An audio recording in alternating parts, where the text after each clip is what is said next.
Maverick fam, what's going on? Your boy Dion bringing y'all, I think this is episode 3 of our epic rant series. I know I have been slacking on this.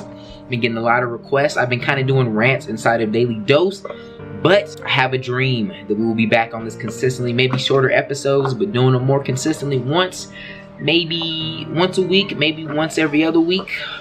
Just hopefully I stick to it this time though. If you are new to the series, here's how it works. Is I have an email you guys can reach your boy at. It's actually called ReachiMav@gmail.com. Send me an email on anything you'd like and I will answer the question. These are typically a little bit more serious based. It can be a get to know me type question, but usually it's people asking for advice and I will kick it. I know a few things, but by no means do I know everything. So if I don't know, I won't answer it. I'm not answering these in any kind of order that I get to the email. I kind of just scroll through. Some I read, I may not reply. I have there's thousands in here, but you know, some is not in my field of knowledge, and I hate people that act like they know stuff that they don't, and so I just skip them. But if I do have some wisdom or 2 cents to add, then I will, whether it is YouTube based, I mean, just some of the things I've been through. Obviously I'm married. We are coming up on 7 years of marriage. Got 3 kiddos. Anything YouTube related, marketing related. I mean, I like to read a lot of books. As you can see, I'm a nerd back there. If you followed me for a while, I've watched you through a lot of those and stuff like that. So that is the basis or the premise of the series. Let's start diving into some of these questions. First one, my man Anthony. It's a pretty long one, but basically he says, I honestly never knew you were a Christian, but when I found out, it actually made me enjoy your videos more. Watching your videos helped me get a closer relationship with God. I've been going through a lot of issues lately. The reason I'm emailing you is because I have been praying somewhat consistently for a while now, but I feel like I am doing it wrong. How can I correct any mistakes I'm making, if any? Get back to me. I understand you're busy, and he goes on to say some other stuff. All right, good question. So I'll try to be quick here. One of my favorite books on prayer is, let me see if I can find it. All right, this book right here, Understanding the Purpose and Power of Prayer, Earthly License for Heavenly Interference by Dr. Miles Monroe. As you can see, some miles been put on this one because I got to go back to it from time and time again. I think at its simplest form, people will say, hey, you know, just talk to God, you know, because your relationship with God should be very relational. So people will say, just talk to him like you would talk to me or something. And I think that's true. You know, you talk to God through issues. You know, you can ask for help. You also should be grateful. You know, should have a time of gratitude. So you should have, your prayer shouldn't just be like requests, like a checklist of, hey God, do this, do this, do this. There should be periods of gratitude, right? Every day should be thanking him for what he's doing, asking for forgiveness, things like that. But I think Dr. Miles Monroe puts it in a very, very good light, and it really explains the power behind it. I won't obviously recap this whole book for you. You should pick it up if you're super serious about it. Basically, he explains it as humans, we have dominion here on earth, okay? And God actually gave this to us. So when it comes to earth and God moving on earth, he actually needs our permission. And this is his actual definition for it. Prayer is an earthly license for heavenly interference.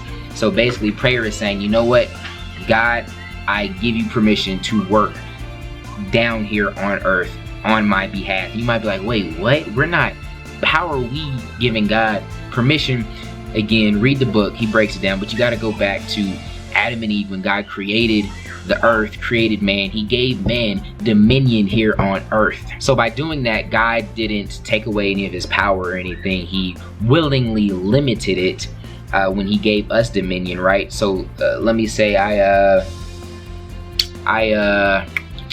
gave my daughters a video game, right? I gave it to them and I said, you know what, this is your game and your console. You guys can play with it, do whatever you want with it. It's yours.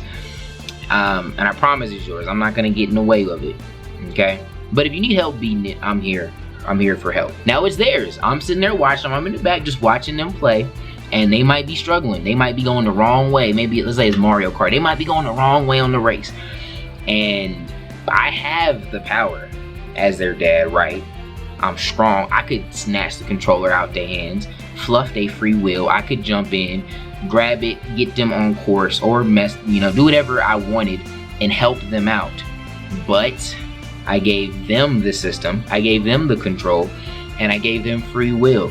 So it's their job to be good stewards over that system and that game and do their best to beat it. But if ever they need help, I'm right there watching. And they can say, you know what, Daddy, please help me out. Help me beat this level. And I would love to jump in and help them beat that level. But it doesn't mean I don't have the power to do it. But it does mean I can't do it because I gave them my word. I said it was their system and that I wasn't going to get involved with it. I wasn't going to, take the sticks out their hand, although I may want to because I know what's best.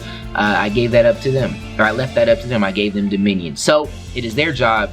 If they need help with that game, they need to call upon me, and then I can jump in and help them out. I hope that analogy works. So that's the same. We got earth, we have man, man has dominion of earth, and when we want God to move on earth, we need to pray. That's what we do. And so I don't know what your situation is, what you're going through. It seems like you're doing the right thing, because sometimes we wonder why God isn't doing nothing and he's not moving in certain areas. Are you praying and are you allowing him to move in that area? I think there's a lot of things that God wants to do, but he's bound because we won't just pray. So I think as long as you're praying with that understanding, making sure that you're living as right as you can. Don't try and you're not perfect, but you don't want to have any sin blocking your prayers. And I think as long as you're praying with trust and patience, and knowing that things may not work out on your timing, but you trust in God and know that He's always up to something, and that He will work things out for the good in your life. I think as long as you have that approach, you should be fine. Hope that helped. Drezzy. And if you guys don't want me to say your names in the email, just make sure you include that. And I won't include that in the email. At the top of the email, preferably. But Drezzy says, how do I stay focused and positive? I think the first thing I would want to say and be real with y'all on is that 100% I would say most of the time I am focused and positive, but don't think I'm like that 24/7. I'm not some perfect person that's immune to discouragement, fear, frustration, anger, all these different things. I think I try to be as transparent as I can with you guys in vlogs and stuff like this, so I tell you the truth. But like, even with our vlog series, you guys are with us through a chunk of the day, but there's not a camera on us 24/7. And sometimes in my moments of the biggest frustrations are times where I'm not positive, like, or I'm negative. I may not be even thinking about picking up the camera and vlogging. If I have situations and I might share them with you guys, but I just don't want to ever put that out there. Like, I don't want you guys, I want to cast realistic expectations. I don't ever want to put myself on this area that I'm not. So I do have times where I'm not positive, and I do have times where I'm not focused. So that's the first thing. But then two, I think for me to stay mostly in that kind of like, I have a really big reason why, as far like that I'm doing everything, and I say that all the time because it's the truth. And so I think that's the difference between like pushing yourself to do things and then having something that pulls you. I do things I got God, right? I want to be a good example for that. I want to glorify His name. I want to change people's lives and be a part of that, and seeing God moving people's lives on a major scale. I want to be a good example for my kids, for all the people that's watching me on YouTube. I want to be a source of inspiration, motivation, help people take their lives to the next level. I want to be a supporter for my family financially, not just my family, but even my community. So I feel like my family is kind of good now, but I want to impact people around me and the world around me in some ways that I need to do financially. So I have some big things that are just way bigger than me. And so, when I'm tired or I don't feel like doing something, because I'm sacrificing constantly, I think of those. So when I feel like, man, I'm sleepy, I'm tired, I don't feel good, I have all these reasons outside of me, so then that really doesn't matter, and I push through it. And I have constant reminders. I get feedback from you guys all the time. I'm interacting with you guys. You guys are very real. And I don't know if it just comes natural or if it's something that I did, but I think one of my strengths is that I'm really good at not looking at like the people that follow me is just like a number. It's like a subscriber count. And for those people that really follow me can testify to this, who's been with me for a while, like as we hit subscriber like milestones, I've like never blown those out of proportion. Like I've never done like a countdown video. I've never done like a this special. I don't think I have made, like I don't know if like early on I tried to force one, but like I don't do like 100K subscribers or a million. So I don't even know that we'll do 1 million subscribers. If we do, it'll probably be more for y'all, just do like a giveaway. But like I'm really good at looking at y'all as like individuals, you know, and when I talk to y'all, I care about the individual. Of course I can't do it on the level that I could back in the day. You know, I can do stuff like this where I can reach a lot of you guys at once, but I don't have like the one-on-one interactions like I would love to. There's like so many hours in the day, but because I think I'm really good at doing that, like I'm always aware of why I'm doing it and the people that are doing it. And when I get emails like this, like people trusting me with these pretty, you know, heavy things in their life, and there's people that like graduated or, you know, got baptized or had these certain things in their life that they tweeted me about and wanted to share with me. Stuff that you like share with brothers and parents and people that you look up to. People are sharing that with me, and it means a lot. And so with all that, I think that's how I stay focused and positive. Well, I think that's how I stay focused. I stay positive. It's just a strong relationship with God. I don't feel like there's anything that with God I can't get out of. Like I don't feel like there's any dead ends. There's no traps. There's no rock bottoms. I think no matter how bad things will look, you know, as long as God's with me, no one can stand against me. No one, no thing. So that gives me hope through every situation, even when things, and I've had to really exercise that. There's been some really scary, frustrating, uncertain times in my life, and the only thing that was certain was God in my life. So I think as far as focused, it's a strong reason why. And then my positivity is God, Jesus. All right, try to go quick through this one. My man, I'm calling Eli, sent me a pretty, about a paragraph or so. In short, basically said he lost his brother. Yeah, last year his older brother died on a drug overdose. And basically he's been struggling with it for a year. And he feels like it's been a year and it hasn't really gotten easier. And he's asking for anything he can do to kind of help him cope with it and just do better. So first off, I would say, just understand it is going to be something that takes time. Losing people, there's not really too many things that people can say. It's just like, all right, cool. It flips some switch. I do have one thing though, but still with that, understand that it's going to take time. Cool. And in that, I would try to put his death, you would have to search and know it will works for you, but I would try to put it in some sort of light, some sort of perspective that means something to you, so that every time it comes up, it's not like just crushing, right? And so what I mean by that you want his death to mean something, so that it wasn't in vain, right? Drug overdose, maybe so what you've seen from some people, they have like a family member die from a drug overdose, or maybe it's cancer or alcoholism, and they start a foundation. It don't even have to be a foundation, or they just get really, you know, or like leukemia, they get really passionate about fighting leukemia and helping other people that's going through similar stuff. So then when that relative's death comes up, or the thought of it, it isn't just pain. It's, you know, of course it's sadness, but it's fueling something else, right? So you're taking that and you're doing something with it that's positive.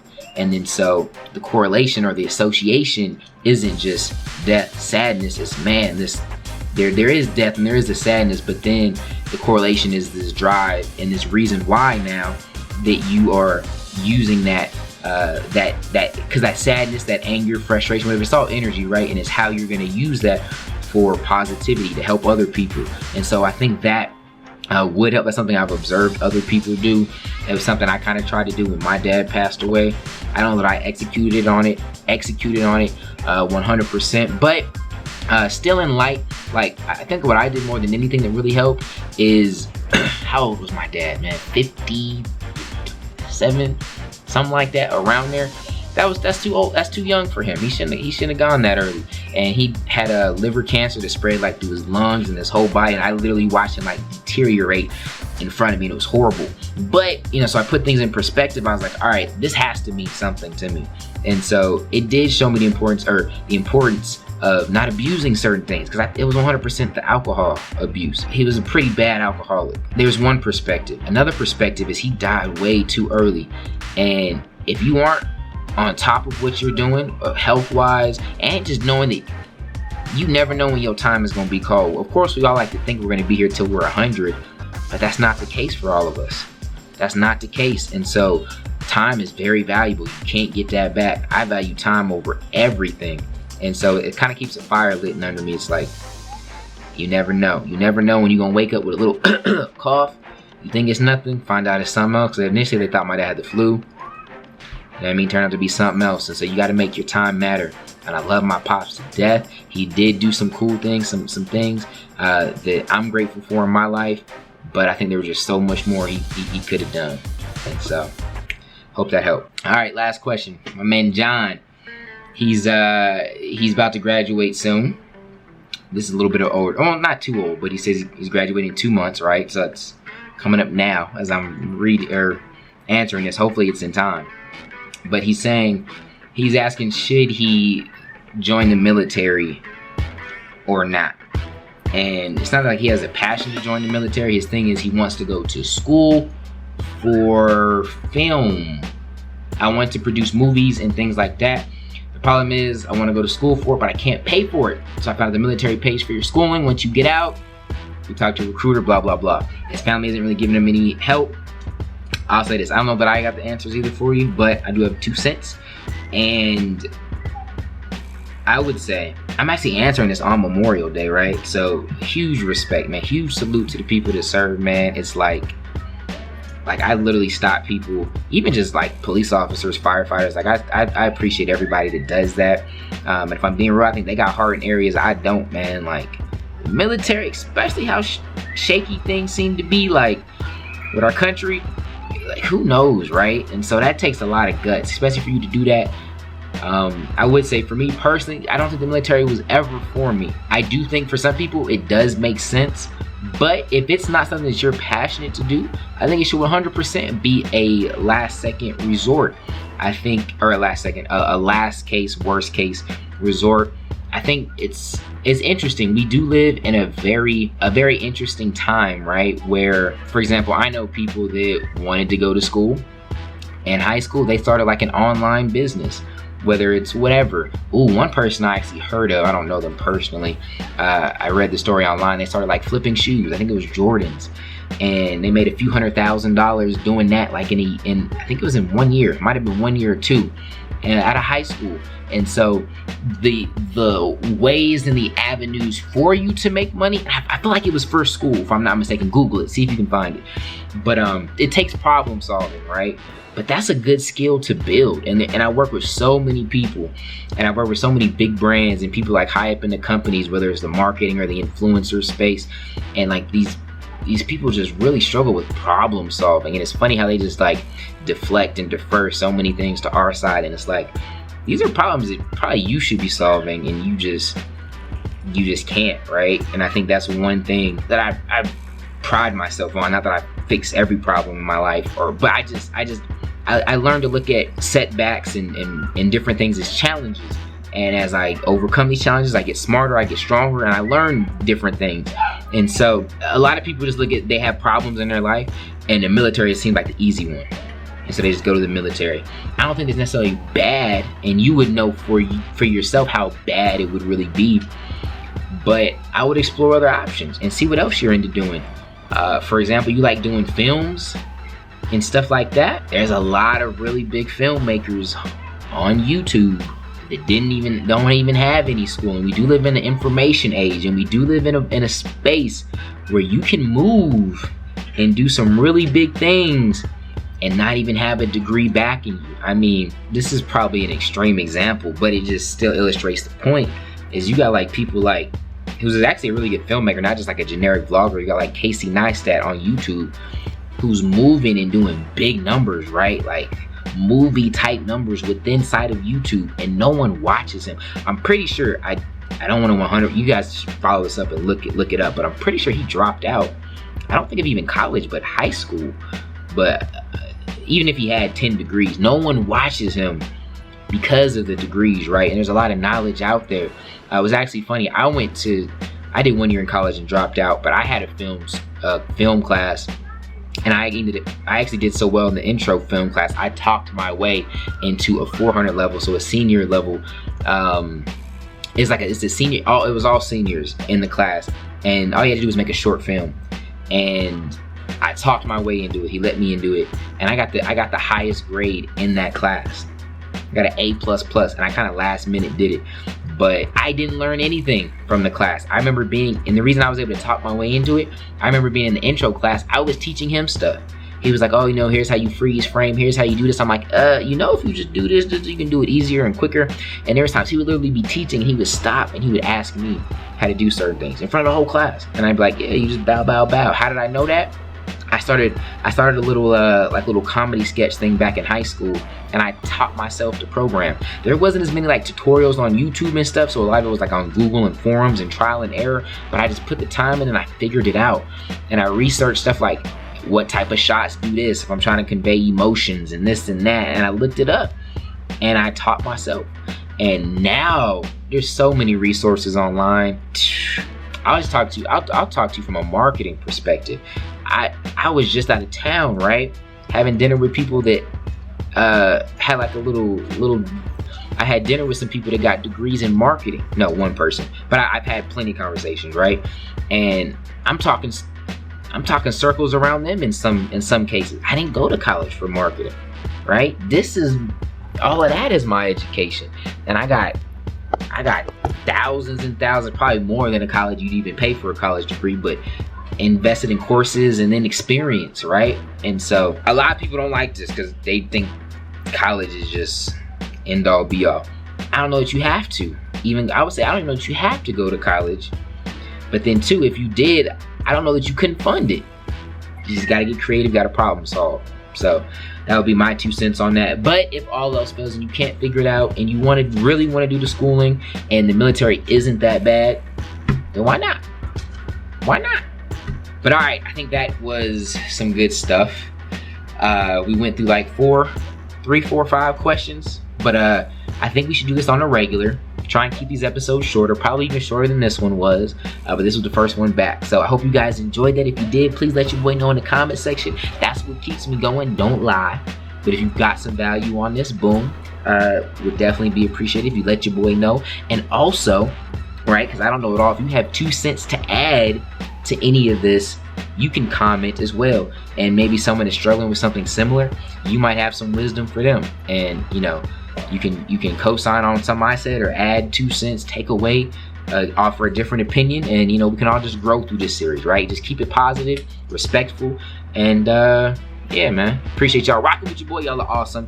Email your boy, ReachiMav@gmail.com, if you got something you want answered. And until next time, God first, God bless.